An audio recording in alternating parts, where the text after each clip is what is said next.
ये बात है 9 नवंबर 2023 की, जब कुछ वंचित जातियों को आरक्षण देने के लिए यूं कहें कि अपनी वोट बैंक की राजनीति को भुनाने के लिए नीतीश सरकार द्वारा बिहार विधानसभा में 65% आरक्षण देने वाला बिल पारित किया गया। लेकिन नीतीश सरकार को हाईकोर्ट की तरफ से बड़ा झटका लगा। SC, ST और OBC, EBC का आरक्षण 50% से बढ़ाकर 65% करने के नीतीश सरकार के फैसले को हाईकोर्ट की तरफ से रद्द कर दिया गया।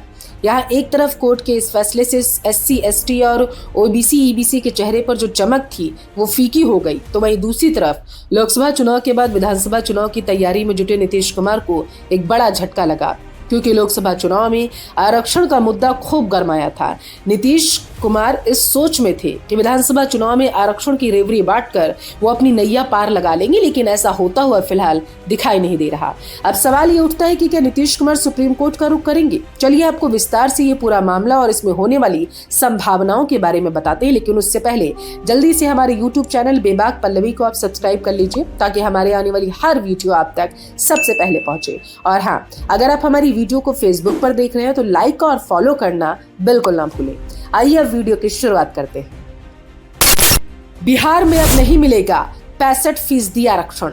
बिहार सरकार की तरफ से दावा किया गया कि कुछ वंचित जातियों के उत्थान के उद्देश्य से आरक्षण 50% से बढ़ाकर 65% करने का फैसला लिया गया, ताकि जिसमें पिछड़ा वर्ग, अत्यंत पिछड़ा वर्ग, अनुसूचित जाति और अनुसूचित जनजाति का समुचित विकास हो सके।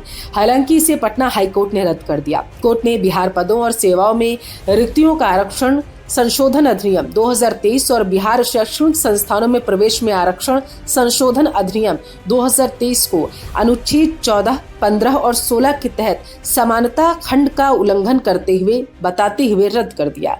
इसके बाद से अब लोगों को जाति आधारित 65% आरक्षण नहीं मिलेगा। वहीं दूसरी तरफ सरकार के कानून को चुनौती देने वाले रिट याचिकाओं को स्वीकृति दे दी गई। समझिए क्या था कानून। नवंबर 2023 को बिहार सरकार कुछ जातियों के विकास हो सके यह हवाला देकर आरक्षण को बढ़ा देती है। इसके बाद एक याचिका दायर की गई कोर्ट में, जिसमें राज्य सरकार द्वारा 21 नवंबर 2023 को पारित कानून को चुनौती दी गई, जिसमें SC, ST, EBC अन्य पिछड़े वर्गों को 65% आरक्षण दिया गया, जबकि सामान्य श्रेणी के अभ्यर्थियों के लिए मात्र 35% ही पदों पर सरकारी सेवा में दिया जा सकता था, जिसमें EWS के लिए 10% आरक्षण शामिल है। वहीं देखा जाए तो सामान्य वर्ग में EWS के लिए 10% आरक्षण रद्द करना भारतीय संविधान की धारा 14 और धारा 15(6)(b) के खिलाफ है। कोर्ट में यह भी दलील दी गई कि जब EWS के लिए 10% आरक्षण रद्द करना भारतीय संविधान की धारा 14 और धारा 15 के खिलाफ है, क्या उन्हें इस बात का इल्म नहीं था? यहाँ पर सरकार की मंशा पर भी काफी सवाल उठाए गए। याचिकाकर्ता के वकील गौरव ने बताया कि 2018 में सुप्रीम कोर्ट में 5 जजों की बेंच ने मराठा आरक्षण केस में सुनवाई की। इससे पहले इंदिरा साहनी केस की सुनवाई 9 जजों की बेंच में हुई थी। दोनों की मामलों में सुप्रीम कोर्ट ने स्पष्ट रूप से कहा था कि 50% से ज्यादा आरक्षण नहीं दिया जा सकता। मराठा आरक्षण केस में सुनवाई के दौरान सरकार के वकील ने दलील दी थी 50% आरक्षण का रूल ऐसी अनिवार्यता नहीं है जिसे तोड़ा ना जा सके। महाराष्ट्र सरकार के वकील ने कहा था, संविधान में कहीं नहीं लिखा है कि 50% से ज्यादा का आरक्षण नहीं दिया जा सकता, इसलिए इस मामले को लार्जर बेंच यानी कि 9 जजों की बेंच से भी ज्यादा बड़ी बेंच में सुना जाना चाहिए। इसमें दलील दी गई थी कि सुप्रीम कोर्ट की ओर से निर्धारित 50% आरक्षण के रूल को ब्रेक कर इसे आगे बढ़ाया जाए। इस पर मराठा जजमेंट में सुप्रीम कोर्ट ने स्पष्ट रूप से कहा कि अगर हम 50% से ज्यादा आरक्षण बढ़ाते हैं तो यह संविधान के खिलाफ होगा, साथ ही यह आर्टिकल 14 और 16 के भी खिलाफ होगा। इस तरह सुप्रीम कोर्ट ने आरक्षण की सीमा 50% से ज्यादा बढ़ाने की पूरी तरीके से मना कर दिया।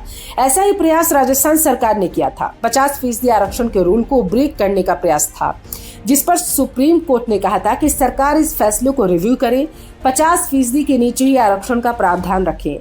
1992 के इंदिरा साहनी केस में फैसला आने के बाद अभी तक एक भी ऐसा मामला सामने नहीं आया जिसमें सुप्रीम कोर्ट ने आरक्षण की सीमा को 50% से ज्यादा बढ़ाने की इजाजत दी हो। राज्य में जो सरकारी शिक्षण संस्थान में 49.50% आरक्षण का प्रावधान रहा है, यह सामाजिक और आर्थिक तबके के आधार पर तय होता है। 1992 की इंदिरा साहनी एवं अन्य बनाम केंद्र सरकार केस में सुप्रीम कोर्ट ने कहा था कि जो भी सरकारें हैं वह 50% के अंदर ही आरक्षण को ला सकती है। उसमें देश की सबसे बड़ी अदालत ने कहा था कि सरकारी नौकरी या शिक्षण संस्थान में कुल वैकेंसी का 50% के अंदर ही आरक्षण दिया जा सकता है।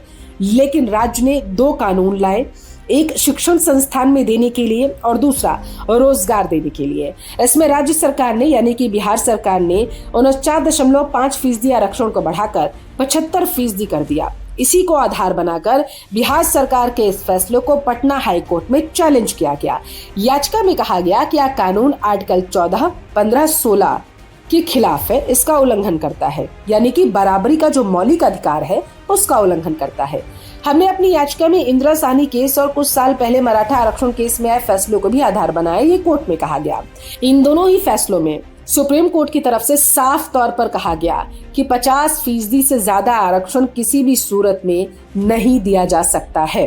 क्या विधानसभा चुनाव साधने के लिए दिया गया आरक्षण? अब आइए जरा आरक्षण के पीछे की सियासत को समझते हैं। दरअसल नीतीश कुमार जब महागठबंधन की सरकार में सीएम थे तब राज्य सरकार ने SC, ST, OBC और पिछड़े वर्गों के लिए 65% आरक्षण कर दिया था। दावा ये किया गया कि इनसे इन जातियों का विकास होगा और इन्हें पढ़ाई से लेकर नौकरी यानी कि हर क्षेत्र में समान अधिकार मिल सकेगा। लेकिन राजनीति के जानकारों ने सरकार की इस मंशा पर सवाल उठाए। दावा किया गया कि सरकार को ये होश तब आया जब राज्य में जातिगत सर्वेक्षण हो गया, यानी कि जातियों के अनुपातिक आधार पर आरक्षण का ये फैसला लिया गया, न कि सरकारी नौकरियों में पर्याप्त प्रतिनिधित्व के आधार पर यह फैसला लिया गया। इसका मतलब ये हुआ कि प्रदेश सरकार ने आगामी विधानसभा चुनाव को भुनाने के लिए जनता के बीच में आरक्षण का लॉलीपॉप फेंका था। आपको क्या लगता है इस बारे में? जरा कमेंट करके बताएं। जय भारत।